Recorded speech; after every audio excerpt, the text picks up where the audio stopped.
Hi everyone, my name is Changhyun Thomas Kim, a Louisiana-based composer and clarinetist. I'm originally from South Korea and I recently received my DMA in clarinet performance and minoring in composition at Louisiana State University. Melody One and I are co-founder of Vermillion Duet, a chamber group that consists of flute and clarinet. We aim to explore clarinet and flute repertoire, especially focusing on works by underrepresented composers. I have always been a clarinet player, but I only started my composition career in 2019. A great influence of mine was my clarinet professor at LSU, Deborah Hodaki. Studying clarinet with her has been amazing experience. Professor Hodaki not only greatly influenced my clarinet playing, but opened the door to my passion for composition. She encouraged me to look at the music I was studying from the composer's point of view and pushed me to consider music from a composer's standpoint.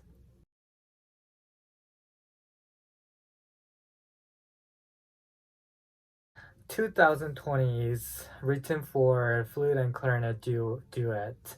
I wrote this piece for Vermillion Duet's chamber recital and dedicated to flutist Melody One. When Melody One initially suggested I write a piece for our chamber recital, it was in middle of lockdown due to the pandemic here in the United States. People were quickly given essential or non-essential status. Unfortunately, musicians were classified as non-essential, and so many musicians lost their jobs.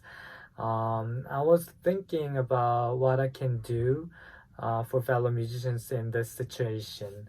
Then I decided to record the events that the world was going through in 2020 with my music.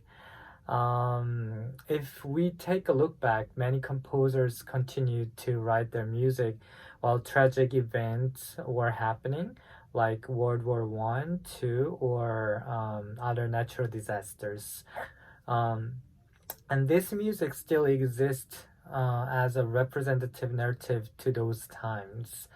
In 2020, we had many tragic events like wildfire, natural disasters, pandemic, and cultural and social divides. Like what composers in the past did, I wanted to preserve events and mindsets of 2020 as a record through my music.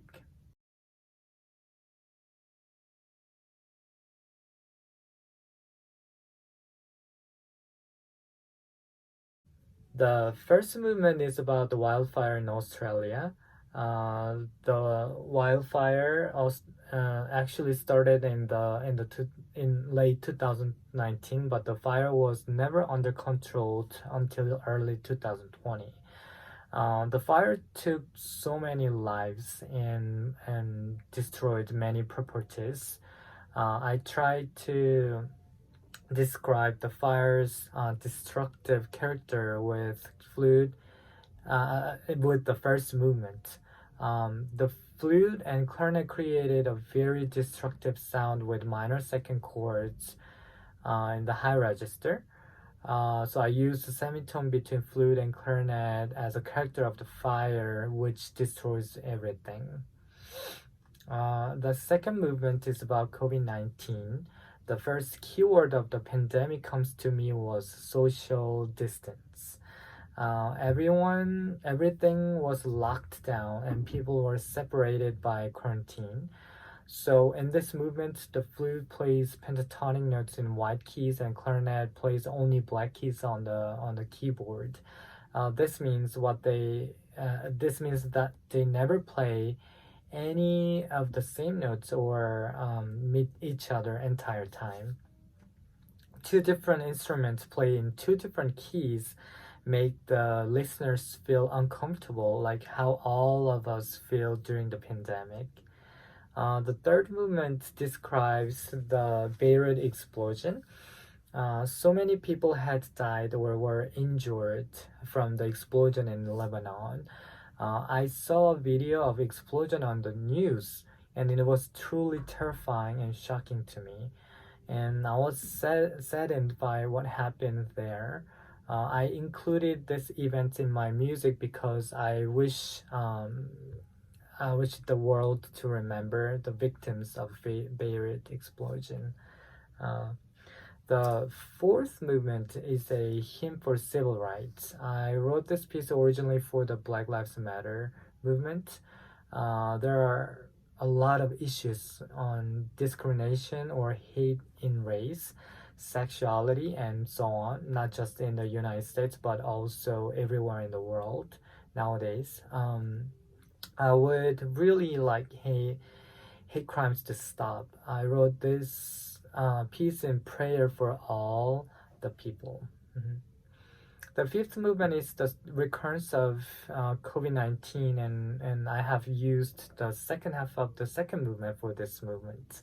So when the audience listen to this movement, it may make them feel bored, like what we were experiencing during the COVID-19, the pandemic. I wanted to show that the pandemic's not over yet. The last movement was about a huge flood in Asian countries. El Nino and La Nina are climate patterns in the Pacific Ocean that can affect weather worldwide. In 2020, many Asian countries got damaged by this natural phenomenon, and the situation gets worse and worse every years. The last movement is a message of warning for the audience that we have to save our planet. Uh, Thank you so much for listening my music. Here's 2020.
Hi, my name is Rin Seo.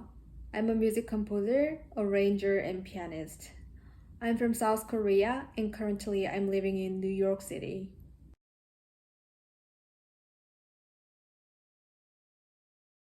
I had studied classical music for my entire life until early 20s. I wanted to find something new, sounds material for my music, and I had a chance to listen to jazz music. I was so shocked. I was like, what is this sound? How does it sound like that? I've never learned this kind of harmony before.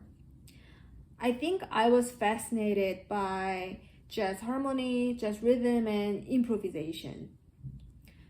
At first time, I tried to imitate some jazz sound to my music, but I felt some limit because I had zero jazz knowledge. So I decided to study jazz, and yeah, that led me to where I am now.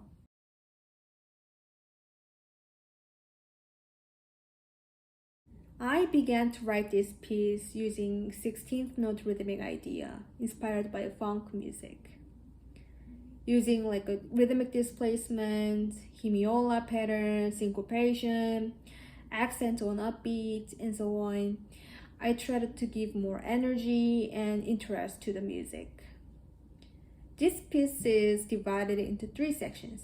So the first section is fast funk, and the second section is slow extended blues. I was inspired by blues, but this is not a normal blues.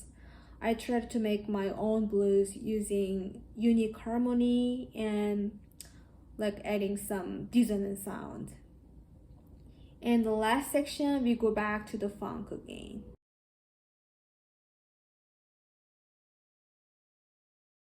This composition is groovy, funky, rhythmic, fun, and energetic. My compositional purpose of this piece is to delight the audience. So enjoy and follow your groove.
Hi, my name is Asha Srinivasan. I live in Wisconsin, where I teach music composition and electronic music at Lawrence University. My family and I immigrated from India when I was about 9 years old. I come from a musical family. My mother is a very accomplished singer of various Indian musical styles, and so music has always been an important part of my life. I started composing in high school thanks to the help of a wonderful choir teacher. This turned into an academic pursuit through college and graduate school. I received my doctorate in composition at the University of Maryland, College Park in 2008. It wasn't until my doctorate that I really started exploring the intersections of my identity as an Indian American more consciously. When I was young, I studied Carnatic music, which is the South Indian classical style. But as many immigrant children might do, I focused more on the Western culture surrounding me, and I left my Indian music studies behind. As an emerging composer in graduate school, I rekindled my interest in Carnatic music and worked on finding more deliberate ways of bringing those sounds and techniques into my own musical voice. In fact, you might hear this in the piece that is being presented to you today, Bapu. For example, the electronic part features drones at various points in the piece, which is a mainstay of Indian classical music. It also features percussive elements that might be reminiscent of Indian rhythms and Indian percussion instruments. One of the key aspects of Indian musical aesthetics is ornamentation and variation of a main melody. The flute and clarinet parts are entirely based on this concept. The melody is taken from a well-known devotional song called Raghupati Raghava Raja Ram. It was made famous by Mahatma Gandhi, who used to sing it as a call for unity during the fight for independence for India. Notably, in his version, he inserted the name Allah into a Hindu song. I have always been struck by the simple way that this proclaims the universality of culture and humanity. The word Bapu simply means father, but it was also an affectionate nickname given to Mahatma Gandhi himself. And I dedicate this piece to my own father. As a child, I fondly remember him singing Gandhi's version of this song often, and it's that memory that really inspired this piece.